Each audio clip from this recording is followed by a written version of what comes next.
Greetings, precious friends, brothers, sisters, devotees of the divine. In the world, I am known as Dr. Dennis L. Hunter. Among my closest friends and in some esoteric communities, I am often known as Adesh Wodan. Today, I'd like to talk about cults. The word cult, culture. We have indigenous cultures, we have corporate cultures, we even have viral and bacteria cultures. However, I'm talking about cults. The cults that seem to have a pejorative name, a pejorative meaning behind them. How do you know what a cult is? How do they function? Why are they the way they are? Where do they come from?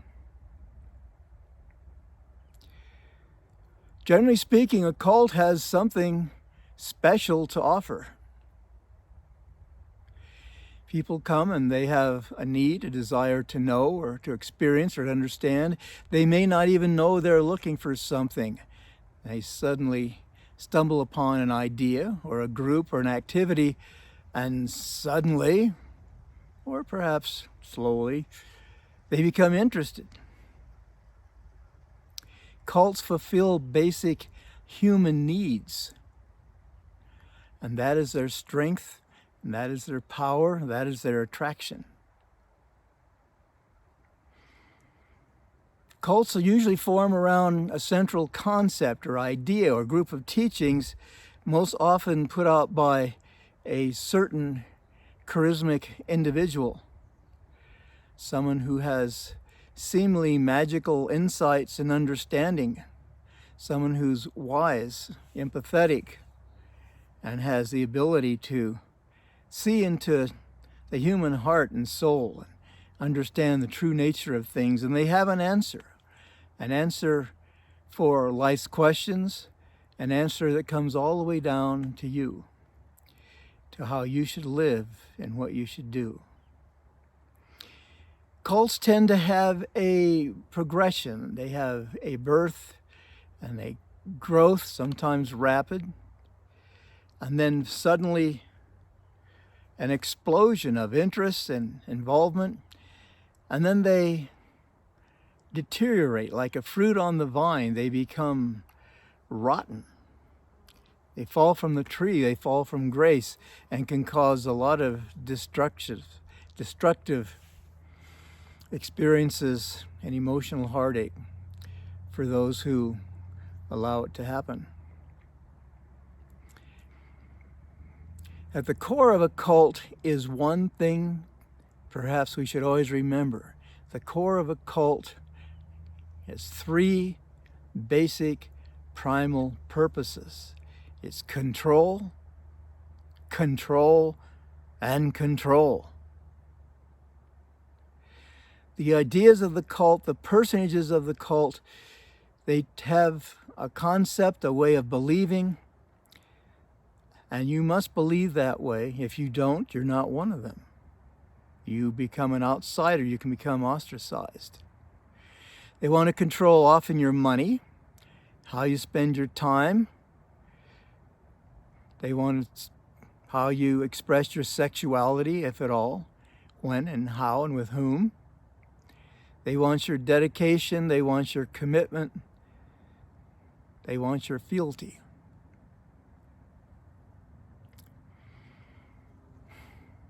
Usually around a cult's central figure, there's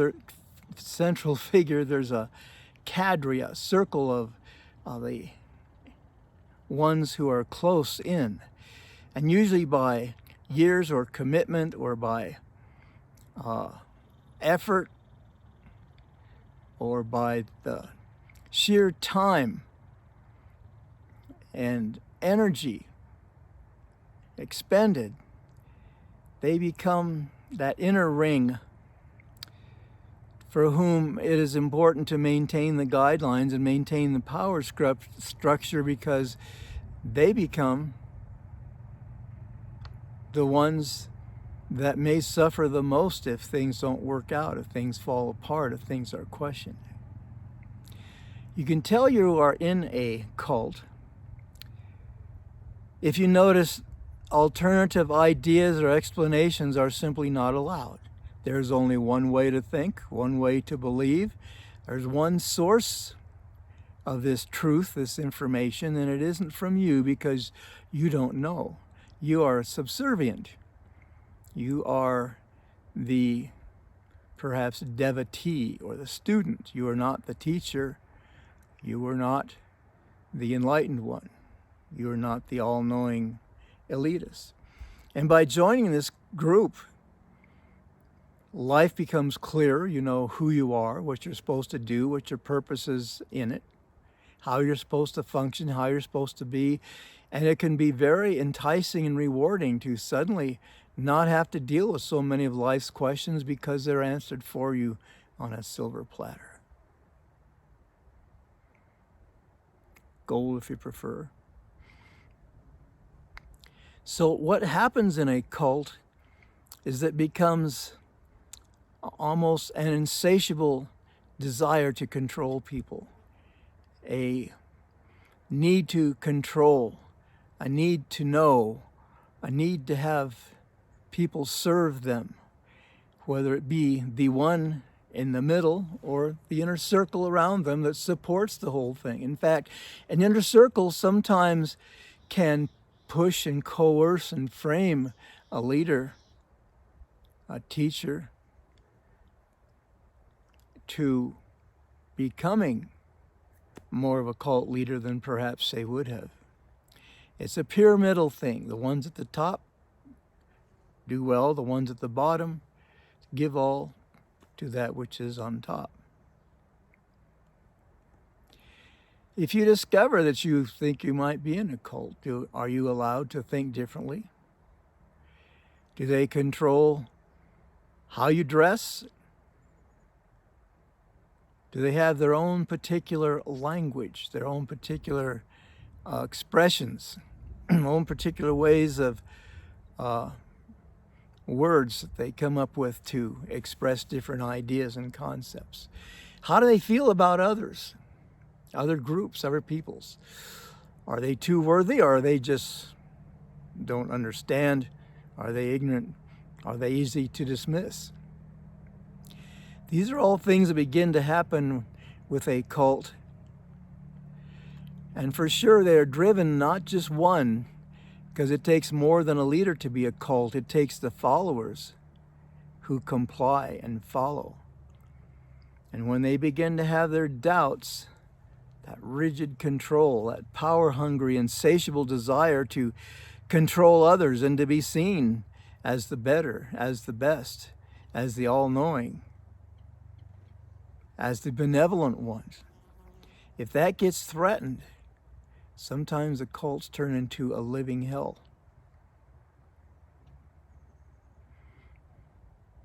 Now, this perhaps is nothing new. No new information, perhaps. But I want to restate over and over. Control, control, control is the hallmark of a destructive cult.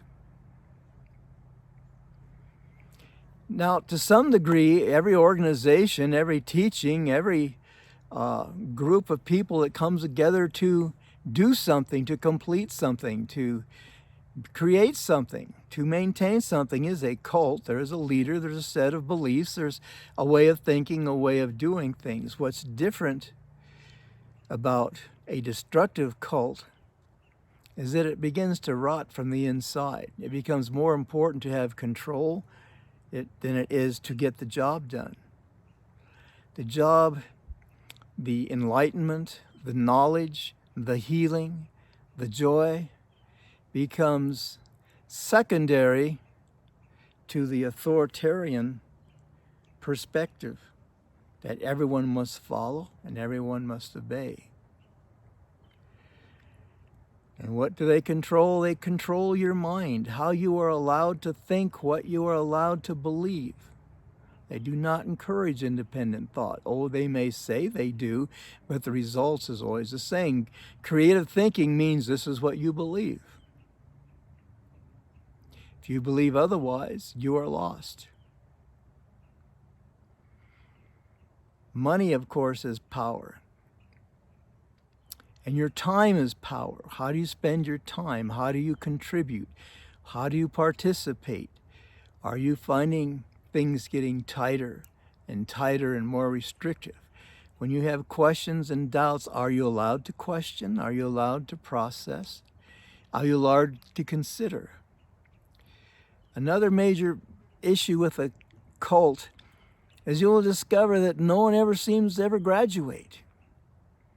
You don't have graduates. You don't have people who come and discover these teachings or this organization or this teacher. You don't learn and grow and go out and produce your own garden, your own fruits. You're always caught underneath, below the servitude of the one for whom you're dedicated, the one who knows, who you must listen to because you don't know. So many different kinds of cults there are. And again, it is a process. It is like a plant that grows, becomes beautiful. It produces fruit. The fruit is tasty, it's useful, it's helpful. And then it gets old and it starts to rot. And if you continue to eat it, it may get sour. It may make you sick. It may draw different parasites and diseases. So if an organization doesn't grow, not that it has to grow, but can have certain fundamental principles. But if there is no other answers, if there are no other considerations, if there are no other opportunities, save the one thing, the one way, the one path, the one truth. Cults, destructive cults, always have the answer, and it is the answer and the only answer. And they have a sense that there is an impending change, an impending shift or a world change, and only they understand what's going to happen and can prepare you for it. So you will not experience disaster, so that you will be saved, so you'll be enlightened, so you'll be healed, so you can continue. Unfortunately, most cults are seen as in religious, spiritual circles. They can also be in businesses.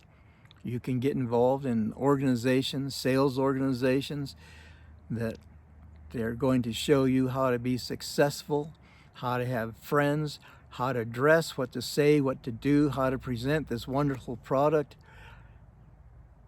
And they can turn into a cult in which there is no room for innovation. And if you disagree, you can be cast to the bottom, even after putting all kinds of effort and time into it. Also, there can be cults of government. Perhaps the most destructive in history is governmental cults. If you find your government is more about control than they are about service, if you find that they are more fearful of your disagreements than they are of providing benevolent opportunities, if you find they foster dependency as opposed to enabling you to become independent and strong and resourceful, you may be being pulled into a cult. And dangerous they are. And they run away with themselves, and sometimes in the belief that they have all the answers and the other guy's a bad guy and we must persevere. We must have victory at all costs. Millions can be killed and destroyed, and even more lives can be ruined. The big point about all this is that there is a time and there is a season.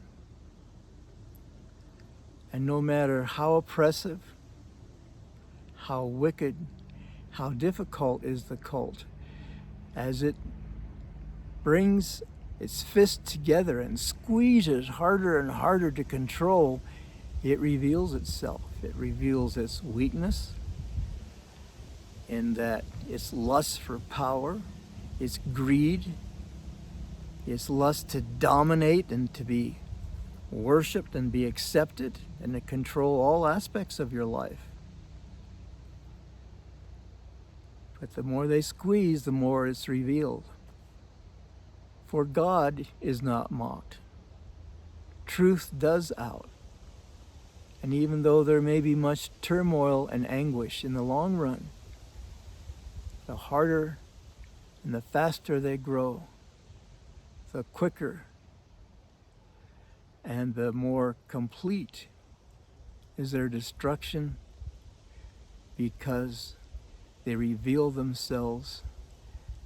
They develop what some would call a thought disorder. They don't see themselves the way others see them. They see only what they want to see, and they don't realize the effects they're having on others and how others are seeing them. So eventually all of that power, all of the people that came to hear the truth, to be helped, to learn, to grow, to create, that slowly gets eroded, and suddenly there's a critical mass and it's all released. And just as these beautiful trees in this forest are just on the verge now of turning all these leaves, good or bad, they will be released, they will fall into the ground, they will become decayed and crucified back into the earth for the next wave of human expression, for the next opportunity to learn and to grow. So find your path, find your cult. If it turns out it's destructive, it will not last, and you do not have to follow it, for the true teacher is always within. And once we understand and feel that presence, you feel in your gut. At some point you can feel and know in your gut, whether it's spiritual or political or work related, you can feel something's not right. If that is an experience that you begin to have, don't generate it, don't dwell on it, but feel it. Allow yourself to ponder it. Perhaps it's nothing but fears. Perhaps it's nothing but your doubts, your personal doubts. But if it is from that deeper level, that intuitive level, your psychic telling you, no, something is wrong here, listen to it and follow it and rejoice. Because we can learn much through going through these processes, through these experiences. And sometimes you find out the cult you thought you were in isn't all that terrible. It's a great learning process. So, these are my thoughts on the subject. I hope you found them useful. I remain Adesh. This is the Wodan channel, and I am here.